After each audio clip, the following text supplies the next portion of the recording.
Football শুধু খেলা না, এটা একটা আবেগ। আর সেই আবেগ নিয়ে আজ বের হয়েছি নদীর ওই পারে একটি ফ্রেন্ডলি ম্যাচ খেলতে।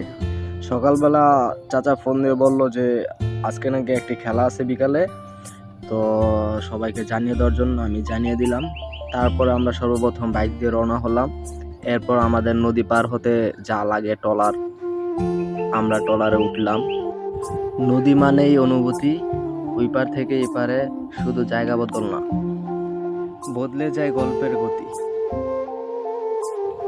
এটা হলো আমাদের চাচা, যিনি গ্রামের সবচাইতে নিরপেক্ষ, কিন্তু আসলেই তিনি সবসময় ওই পারের পক্ষেই ছিলেন।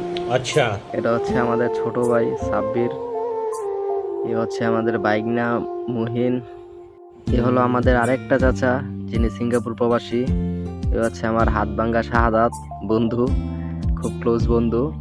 আসলে পরিবেশটা একটি মনোরম পরিবেশ, খেলার থেকে বেশি পরিবেশটা আমার কাছে ভালো লাগছে।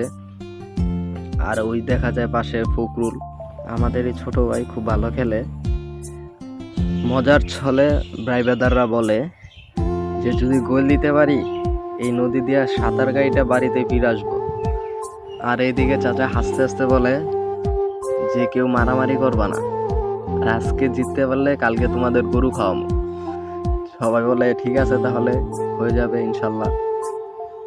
আর এটা হচ্ছে আমার বড় ভাই আপেল খান, যিনি সব সময় খেলতে গেলে একটি করে আপেল নিয়ে চলে যায়। আমরা চলে আসলাম এই মুহূর্তে ওই পারে পা রাখলাম।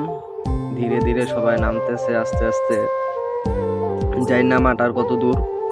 তারপর আমরা সবাই এখানে আস্তে আস্তে নামতেছে। আমাদের গ্রামের যারা ফুটবল প্রেমী তারা একসাথে একটি ট্রলার নিয়ে আসলাম। কথা হচ্ছে গিয়ে নদীর ওই পারে টিমের সাথে শুধু একটা খেলা না, এটা একটা উৎসব। দুঃখের বিষয় হলো এই খেলার কয়েকদিন পরই আমাদের গ্রামের অনেক খেলোয়াড়ই প্রবাসী হয়ে যাবে। তো তাদের জন্য শুভকামনা রইল, তাদের মনের স্বপ্নগুলো যেন পূরণ করতে পারে। তো চলতি পথে তো একটু ব্লগ করাই যায়, তো সেক্ষেত্রে আমি ক্যামেরা ধরেছিলাম।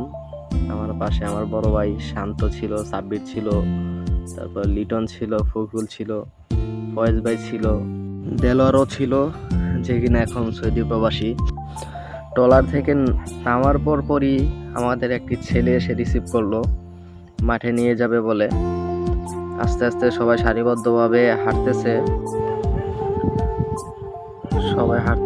শান্ত ভাই, ফয়েজ ভাই, নুরি চাচা, শাহাদাত, আমাদের শেখ ফরিদ চাচা, তারপরে হচ্ছে আমাদের দর্শক, আর এই হলো আমাদের মামা। কিছুক্ষণ পরে আমাদের খেলা শুরু হবে,